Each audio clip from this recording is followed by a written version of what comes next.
বাংলাদেশি পাসপোর্টে আবারও যুক্ত হচ্ছে এক্সেপ্ট ইসরায়েল বা ইসরায়েল ব্যতীত শব্দবন্ধ।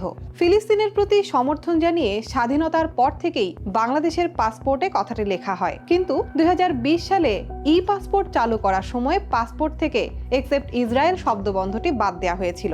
তবে স্বরাষ্ট্র মন্ত্রণালয় এবং ইমিগ্রেশন ও পাসপোর্ট অধিদপ্তর আবারও এটি পুনর্বহালের উদ্যোগ নিয়েছে। বাংলাদেশের পাসপোর্টে কি শুধু ইসরায়েলের নামই ছিল? বিশ্বের অন্য দেশগুলোও কি এমন করে? আর পাসপোর্টে ব্যতীত লেখা থাকলে কি সেই দেশে যাওয়া অসম্ভব? জানবো আজকের স্টার এক্সপ্লেন্সে। স্বাধীনতার পর ইসরায়েল ছাড়াও দক্ষিণ আফ্রিকা ও তাইওয়ানে বাংলাদেশি পাসপোর্ট প্রযোজ্য না হওয়ার কথা লেখা থাকতো। তখনকার পাসপোর্টে লেখা ছিল, this passport is valid for all countries of the world except Israel, Taiwan and the Republic of south Africa. দক্ষিণ আফ্রিকায় স্বাধীনতার পর থেকে 1990-এর দশকের শুরু পর্যন্ত শ্বেতাঙ্গদের বর্ণবাদী অ্যাপার্থাইড শাসন চালু ছিল। তখন দেশটিতে নেলসন ম্যান্ডেলার নেতৃত্বাধীন বর্ণবাদ বিরোধী আন্দোলনের প্রতি সংহতি জানায় বাংলাদেশ। দক্ষিণ আফ্রিকার তৎকালীন শ্বেতাঙ্গ বর্ণবাদীদের সরকারকে বৈধ বলে স্বীকার করত না বাংলাদেশ। এ কারণে পাসপোর্টে except the Republic of south Africa লেখা হতো। 1994 সালে দক্ষিণ আফ্রিকায় বর্ণবাদের অবসান ঘটে। নেলসন ম্যান্ডেলা প্রেসিডেন্ট নির্বাচিত হন, ফলে আবারও কূটনৈতিক সম্পর্ক স্থাপন করে বাংলাদেশ।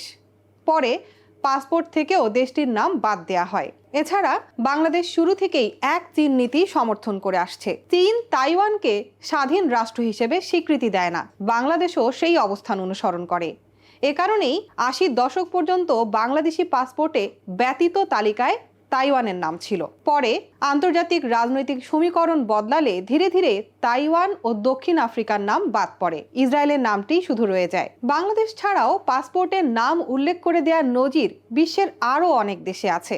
কোনো রাষ্ট্র যদি অন্য কোনো রাষ্ট্রকে স্বীকৃতি না দেয় অথবা তাদের মধ্যে তীব্র বৈরী সম্পর্ক থাকে, তাহলে পাসপোর্টে নির্দিষ্ট দেশের নাম উল্লেখ করে ভ্রমণ নিষেধাজ্ঞা দেওয়া হতে পারে। পাকিস্তানি পাসপোর্টেও লেখা থাকে, this passport is valid for all countries of the world except Israel. Bangladesh ও পাকিস্তানের মতো আলজেরিয়া, লেবানন, ইরান সহ বেশ কিছু মুসলিম দেশ ইসরায়েলকে স্বীকৃতি দেয়নি। তাদের নাগরিকদের সরাসরি ইসরায়েল ভ্রমণে নানা বিধিনিষেধ রয়েছে। স্নায়ুযুদ্ধের সময় যুক্তরাষ্ট্র কিছু কমিউনিস্ট দেশে ভ্রমণে নিজেদের নাগরিকদের উপর নিষেধাজ্ঞা দিয়েছিল।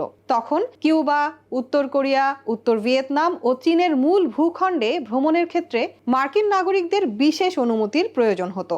এখনও উত্তর কোরিয়ায় ভ্রমণে মার্কিন নাগরিকদের উপর কঠোর বিধিনিষেধ আছে। অন্যদিকে ফিদেল কাস্ত্রোর শাসনামলে কিউবান পাসপোর্টে যুক্তরাষ্ট্র সহ নির্দিষ্ট কিছু দেশে ভ্রমণের উপর কঠোর বিধিনিষেধ বা বিশেষ এক্সিট পারমিটের বাধ্যবাধকতা ছিল।